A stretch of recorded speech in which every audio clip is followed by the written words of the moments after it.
India की technical team और Taliban minister जो अर्बन डेवलपमेंट और हाउसिंग के हैं, हमदुल्ला नुमानी जो हैं, उनकी मुलाकात हुई है और उसमें ये चीज़ें डिस्कस हुई हैं कि एक तो इंडिया जहाँ-जहाँ इन्वेस्टमेंट करेगा, अफ़गान जो हैं वो उनको जो है वो सपोर्ट करेंगे। इंडिया अपनी इकोनॉमी बढ़ाने के लिए किसी के साथ भी हाथ मिला सकता है। एक तो ये, दूसरा ये कि क्या पता वो चाहता हो कि दो मुस्लिम कंट्रीज में कन्फ्लिक्ट हो आपस में। इंडिया ये कहता है कि उनको मौक़िफ़ ये है कि जी हम तो इंफ्रास्ट्रक्चर प्रोजेक्ट्स करते हैं, पार्लियामेंट की बिल्डिंग बनाई, फ्रेंडशिप डैम बनाया है हेरात में, इस तरह की चीज़ें करते हैं। अब पाकिस्तान जो था वो उसका प्रेशर था तालिबान के ऊपर कि भाई आप जो है वो इंडिया को यहाँ पे रोल ना दें। अफगानिस्तान को भी अब ये फील हो रहा होगा कि लाइक कोई तो हमारे साथ आ रहा है। पाकिस्तान ने तो हमारा मुस्लिम कंट्रियों के साथ नहीं दिया, चलो एक नॉन मुस्लिम कंट्री हमारा साथ दे रही है तो हमें उसके साथ मिलके चलो अपनी कंट्री को थोड़ा बिल्डअप करें। तो पाकिस्तान को अगर न्यूक्लियर स्ट्राइक वापस करनी है इंडिया के ऊपर, तो हमें अगर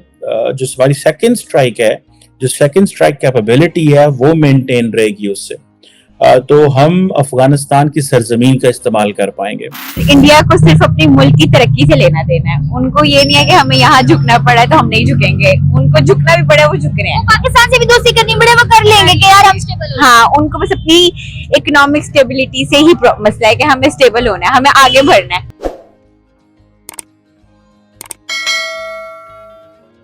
नमस्कार दोस्तों, स्वागत है आप सभी का आपके अपने चैनल पर। अफगानिस्तान में भारत लोगों की मदद के लिए एक बार फिर आगे आया है। तालिबान सरकार ने कहा है कि भारत युद्धग्रस्त देश के कई प्रांतों में कम से कम 20 रुकी हुई परियोजनाओं पर काम फिर से शुरू करेगा। मंगलवार को अफगानिस्तान के शहरी विकास और आवास मंत्रालय MUDH ने कहा कि भारतीय प्रभारी भरत कुमार ने संबंधों में सुधार और देश में रुकी हुई परियोजनाओं को फिर से शुरू करने में रुचि व्यक्त की है। अर्थशास्त्री दरिया खान बहीर के हवाले से कहा गया है कि इन परियोजनाओं के फिर से शुरू होने से लोगों के लिए रोजगार के अवसर भी पैदा हो सकते हैं और ये लोगों की आय को बढ़ावा दे सकता है और अफगानिस्तान को राजनीतिक अलगाव से बाहर निकाल सकता है। विदेश मंत्रालय के अनुसार भारत हमेशा से अफगान लोगों को मानवीय सहायता प्रदान करता रहा है और इसने पहले ही मानवीय सहायता के कई शिपमेंट भेजे हैं, जिसमें 20,000 मीट्रिक टन गेहूं,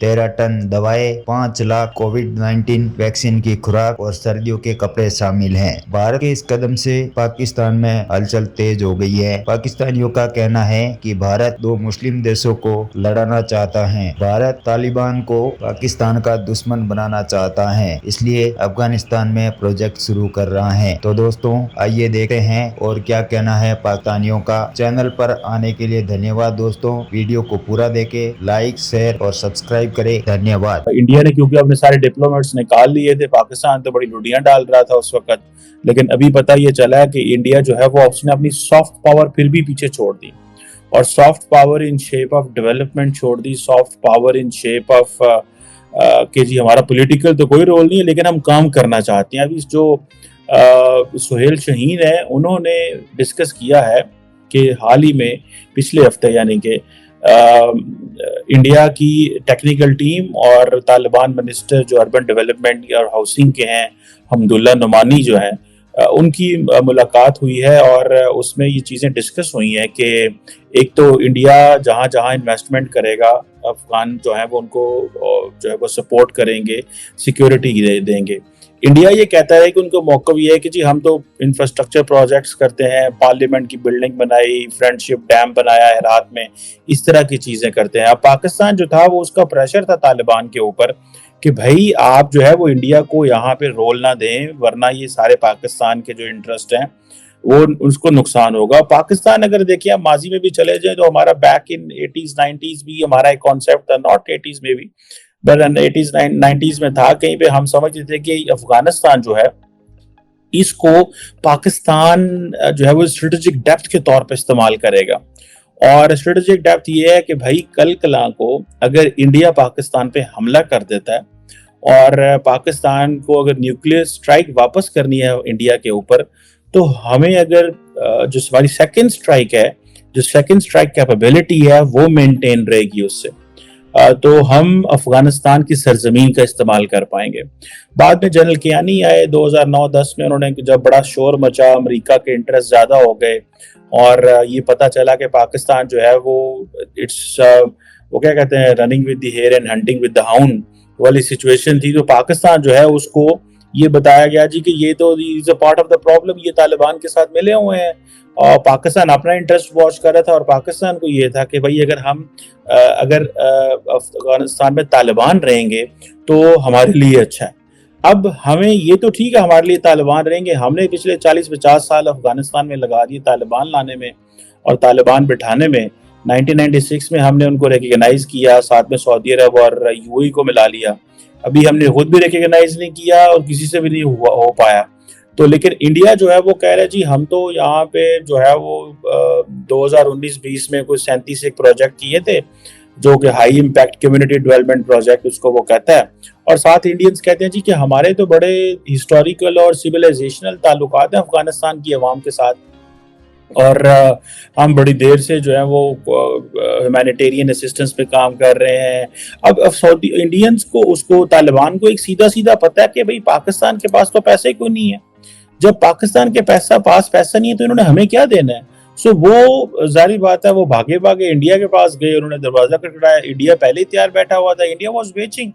India was basically waiting and watching, wait and see की अप्रोच थी। उन्होंने कहा तालिबान क्या करते हैं।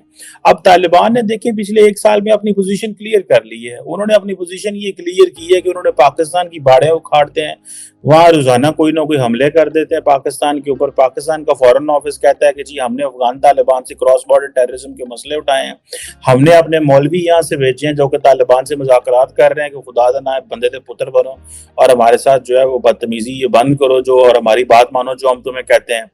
हम कभी बॉर्डर बंद करते हैं, कभी चमन बंद करते हैं, कभी तोरखम बंद करते हैं, हम कभी कुछ करते हैं, लेकिन तालिबान हमारी कहीं पे भी सुनने को वो तैयार नहीं है। तालिबान अपनी उस बात पे जो वो कायम है। एक तो वजह ये हो सकती है कि वो अपनी इकोनॉमी ठीक करना चाह रहे होंगे, ठीक है, उनको अपना कोई ना कोई फायदा नजर आ रहा होगा इस वजह से। और ये हो सकता है कि वो ये चाह रहे होंगे कि 2 मुस्लिम कंट्रीज के जो मामलात हैं वो खराब हो, ये भी पॉसिबिलिटी हो सकती है। आपको क्या लगता है क्यों हो रही है? क्योंकि इंडिया अपनी इकोनॉमी बढ़ाने के लिए किसी के साथ भी हाथ मिला सकता है। एक तो ये, दूसरा ये कि क्या पता वो चाहता हो कि 2 मुस्लिम कंट्रीज में कन्फ्लिक्ट हो आपस में, मतलब पाकिस्तान और अफगानिस्तान के दरमियान कॉन्फ्लिक्ट के लिए इंडिया दरमियान में पड़ा। हाँ जी ऐसा ही है। अच्छा, अगर दूसरी जाने पाकिस्तान को देखें तो आपको क्या लगता है कि हम लोग कभी हर जगह अपनी ईगो रख लेते हैं, हम लोग कभी भी अपने मफाद के लिए हाथ नहीं मिलाते। रशिया कहता है तेल ले लो, हम कहते हैं नहीं लेना। इंडिया कहता है हमसे ट्रेड कर लो, हम कहते हैं नहीं करना क्योंकि हमारी ईगो आ जाती है। जबकि बाकी मुल्क अपनी जो है ना तिजारत में कोई चीज कॉम्प्रोमाइज नहीं करते, इकोनॉमी में कॉम्प्रोमाइज नहीं करते, हम क्यों कर रहे हैं? क्या फ्लॉज है, किस वजह से हो रहा है? आवाम में मसला है, पॉलिटिशियंस में मसला है, मुल्क में मसला है? ऑब्वियसली पॉलिटिशियंस का ही मसला है, तभी ऐसा हो रहा है। कैसी चीजें बेहतर? अना का मसला है हमारे बीच। बेहतरी कैसे हो सकती है? अना मार के अगर हम ये सोचे कि हमारे मुल्क को फायदा किस तरह पहुंचेगा और उस मुल्क के फायदे के लिए हम कुछ भी करने को तैयार होना, कि ये सोचे कि यहाँ हमारी अना है, यहाँ हमें झुकना पड़ेगा।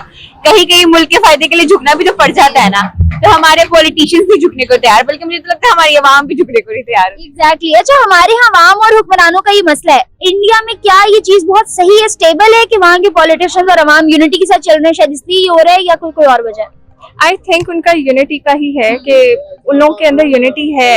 और वो द थिंग इज कि पॉलिटिक्स अपने पब्लिक को समझते हैं, पब्लिक अपने पॉलिटिक्स को समझती है, तो एक यूनिटी के साथ चला जा रहा है।